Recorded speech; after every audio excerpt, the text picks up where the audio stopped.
మహాఘనమైన తండ్రి, సర్వశక్తి కలిగిన దేవా, మీకు స్తోత్రాలు చెల్లిస్తున్నాం. మీరు మాకిచ్చిన బిడ్డలను బట్టి మీకు స్తోత్రాలనైనా. పెండ్లి ఎలా జరిగించారో, ఎలాగూ సంబంధం వచ్చిందో అన్నీ కూడా తెలియచేయడానికి మీరు చేసిన కార్యం.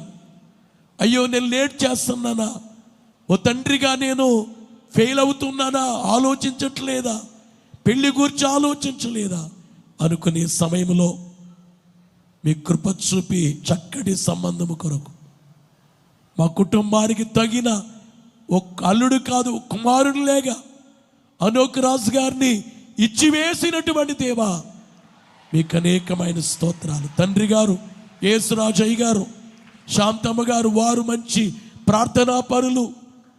వారు కన్నీళ్లు కార్చగా కన్నీటి పుత్రునిగా మీరు ఇచ్చారు.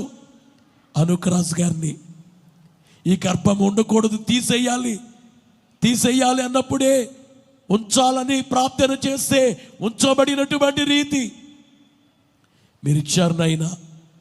కొన్నిసార్లు మిస్క్యారింగ్ అయింది. మీరు ఇచ్చిన సంతానము తండ్రి, మీకు స్తోత్రాలు.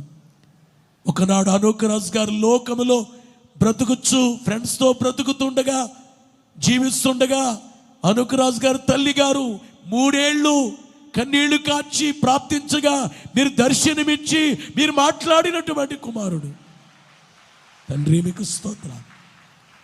దీవించండి. అద్భుత శునేమి చిన్నప్పటి నుంచి భక్తిలో ఎదిగి 6వ తరగతిలో పరిశుద్ధాత్మను పొందిన కుమార్తె, 6వ తరగతిలోనే శక్తితో నింపబడిన రీతి, మెసేజ్లు బలంగా వాడబడే రీతి, ప్రార్థన చేస్తే ఎన్నో కార్యాలు జరిగినటువంటి ఒకరు క్యాన్సర్తో బాధపడుచు వచ్చి కుమార్తెతో ప్రేయర్ చేయమంటే ప్రేయర్ చేయగా మీరు స్వస్థపరిచినటువంటి కార్యం తండ్రి, మీకు స్తోత్రాలు.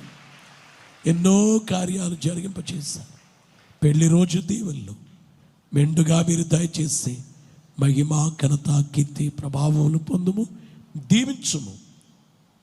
చక్కటి సంతానం మీరు చేయండి నాయన.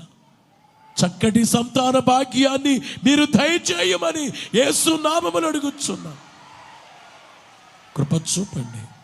త్వరగా వచ్చుచున్న అనేక మందిని క్రీస్తు రెండో ఒక ఇల్లు కట్టేటట్లుగా, ఇల్లుగా కట్టబడే వారిని తయారు చేసేటట్లు, పెండ్లి కుమార్తెను తయారు చేసేటట్లు కృప చూపి మహిమ పొందుమని త్వరగా వచ్చుచున్న యేసు నామములో వేడుకొనుచున్నాము తండ్రి.